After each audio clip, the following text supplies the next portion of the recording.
Ito sabi ay Maris, di ba, your eyes are the mirror of the soul. Kaya malaking problema kung may problema ka sa paningin. Oo, sa datos kasi ng Department of Health, mahigit kalahating milyong Pilipino na ang may problema sa mata. Upang isa-isahin ang problema at solusyon sa mata, makakasama natin ang Vice Chair ng National Commission on Sight Preservation.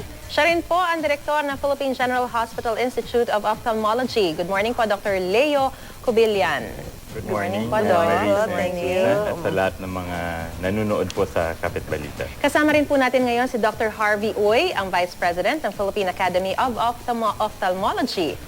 Good morning po, Doc. Good morning. Dr. Roy. At kasama rin natin si Brazil Ruiz, isang 19 anyos na graduating college student na dumaan sa corneal transplant. Good morning. Good morning. Hindi Okay. halata, Siguro, unahin natin kay Brazil. Paano yung procedure na ginawa sa'yo? Actually po, I was sleeping that time, so hindi ko po Pero talaga... ano yung paano? Doon sa pagkakaalam mo, ano yung may pinalitan ba? Ano? Pinalitan po yung cornea ko. Kasi Dahil? po, nagko-cone shape siya, and then nagbablock siya sa eyesight ko. Oo.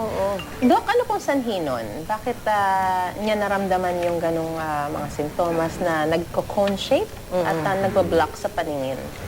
May ibang mga, hindi siya pangkaraniwan na sakit.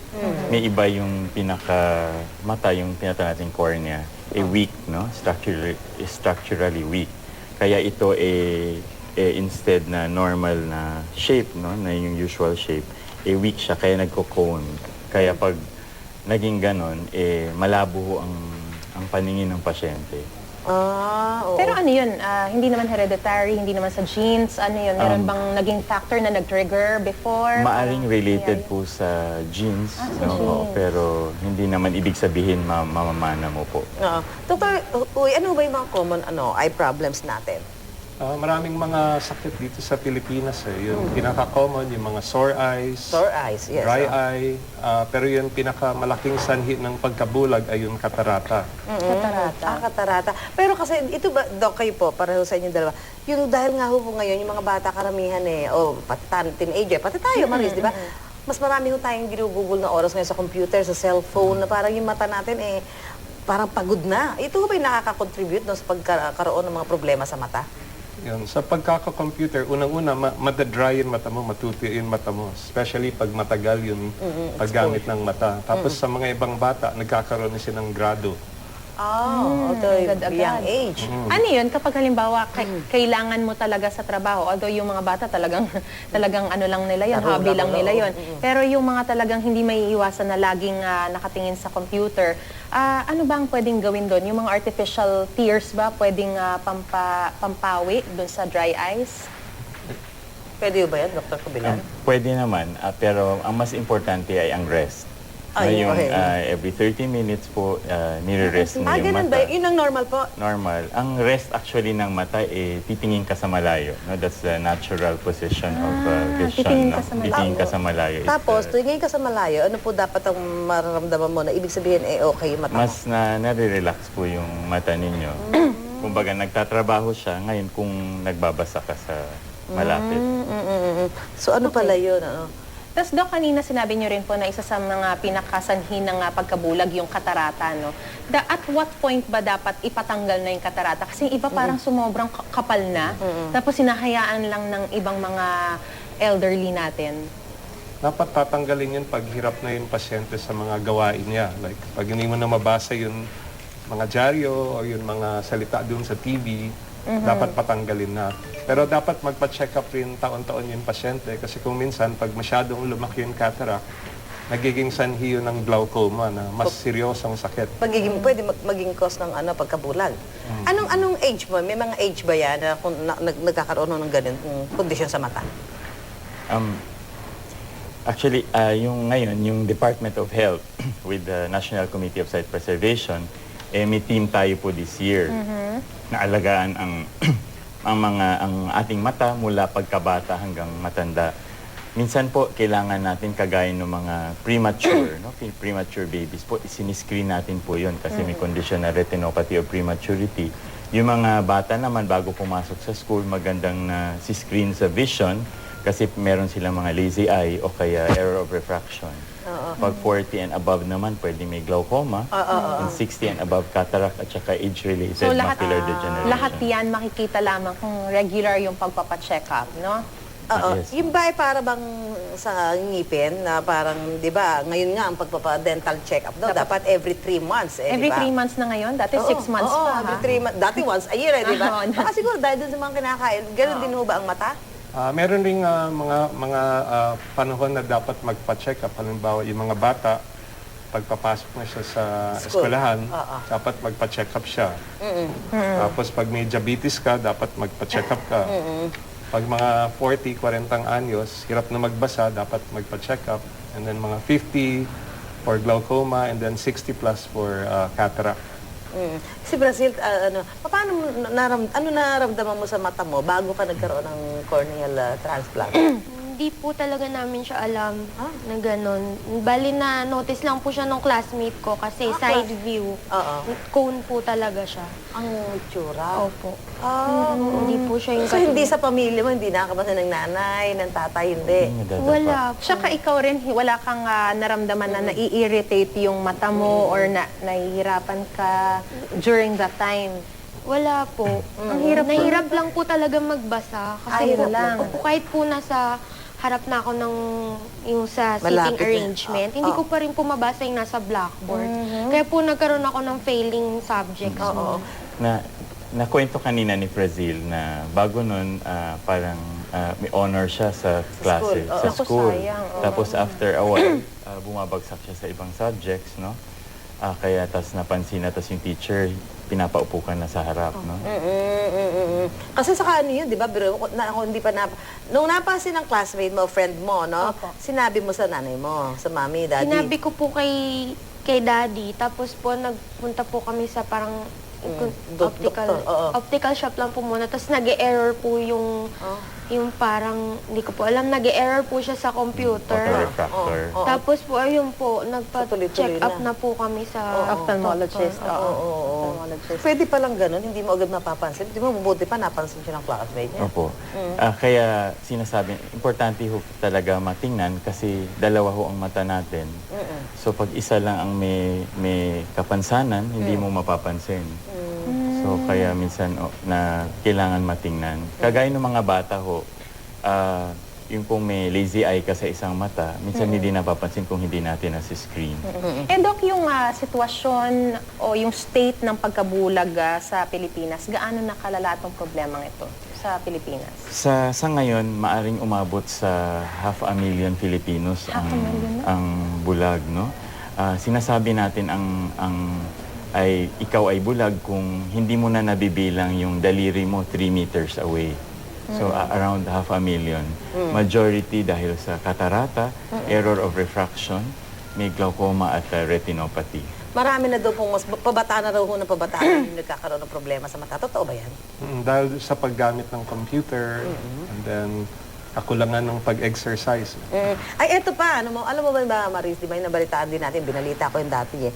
Yun yung may mga nabibili mga contact lens sa mga sidewalk. Oo. Na iba-ibang kulay ng iba-ibang kulay. Gusto mo blue, Medyo blue olive yung eyes green. mo, Oo, green, diba? brown, gray. Nabibili ho nila sa mga sidewalk yan. Well, actually, may mga ginawa namang mga move dyan eh. Pero doon ho sa mga hanggang ngayon matitigas ho ang ulo. Forma ka, forma laang. Opo, kaya ina-advise natin yung mga tao na huwag gumamit kung hindi prescribed ng doktor. Kagaya po yung contact lenses, minsan nga iba naghihiraman. Ay, naghihiraman. O kaya dahil Contact nga lens? yung sa cosmetic contact lens kasi di ba may kulay. Oo nga, And it can cause infection pag hindi tama yung paglinis at pag-alaga po ng contact Saka lens. parang, di ba, may fluid din yun eh, di ba? Parang Opo. mahihirap. Parang yata Unhygienic. Unhygienic, oo. So, yun yung mga gumagamit ng mga contact lens na binabanggit ko sa inyo. Kasi nakakakita pa rin ako ngayon sa sidewalk. May mga nagbebenta pa rin. At meron naman bumibili. Yun kasi, yun ang masaklap eh. Anong ano nyo? Sige, kasi ang ganda ka Huwag mo niyo ng naman takutin. itsura nila eh. Ang ganda ng Sabihin nyo itsura na lang kung nila ano talaga kapag masamang iba idudulot. kulay ng mata. Yung pinaka-importante pag contact lens, yung paglilinis. Importante yun. At huwag mong tutulugan yung contact lens. Oo. Karamihan na problema, mga infection na nakikita namin ay dahil tinulugan ng pasyente yung contact lens. Ay, hindi pala dapat tinutulugan. Ang problema pa ho pag na-infection ang mata mo dahil may contact lens ka, yung mga infection na to maaring mabutas yung mata mo kahit after few days lang. Butas ang mata, paano yun? Maari po mag-rupture So, because bulag of ka. the infection. Oh. Kaya dapat pag ikaw ay may contact lens, tapos namumula ang mata mo, nagmumuta, magpatingin ho ka Ay, agad saka para wag maagapan. gagawin yung mga anak ko, yung mga sa mga paniniwalang iba, pinapatakan ho ng gatas. Di ba? Gatas. Totoo Yan, yan. sa tubig yung idinidilat ba? Yung ganun daw, para daw matanggal yun. Tama ba yan? O ihi. Ay, yung Naglalagay ng ihi. yung yan palang Ang daming kalamansi. mga misconception. Ano yun? Ano ba? Opo. Ano bang ano ho na maaaring mangyari? Yung dati kasi akala nila pag naglagay ng ihi kasi mahapdi, gumagaling. Oo nga daw, oo. Pero pag may, siyempre nai-infection ang mata dahil sa pagpatak ng ganun. Hindi ko tama yun. Hindi tama. Ang daming mikrobyo nun eh. Ay, grabe. Oo nga naman. Siyempre, di ba yung ihi lang, di ba? Di ba, lagay mo ng gatas. Gatas ang inilalagay, di muta-muta ka na. Doc, yung sinabi mo kanina na kapag halimbawa every 30 minutes kailangan magre-rest ka, tumingin ka sa malayo. Bukod dito, ano pa po yung mga ibang mga safeguards ng mga kailangan magtrabaho talaga whole day sa harap ng computer? Importante siguro, importante yung location ng monitor, no? Gaano kalayo Kasi kagaya dapat? ng nasabi ng kasamahan ko na madalas nagda-dry ang mata, pag ang computer mo nakaharap kang nakatingala, no? Dapat mas mababa sa eye level Okay. ang top of your monitor para medyo nakatingin ka sa baba at nakasara konti yung mata. Kasi pa nanood din ako ng mga TV. Parang medyo Television, mga bata, di ba pag nasa bahay, yung mga bata nakaganyan na akala mo gusto nila malapit na. So dapat merong din guidance, ano po? Sasabihan mo rin yung mga bata. Opo. Ikaw, President, kumusta ka ngayon after nung transplant mo?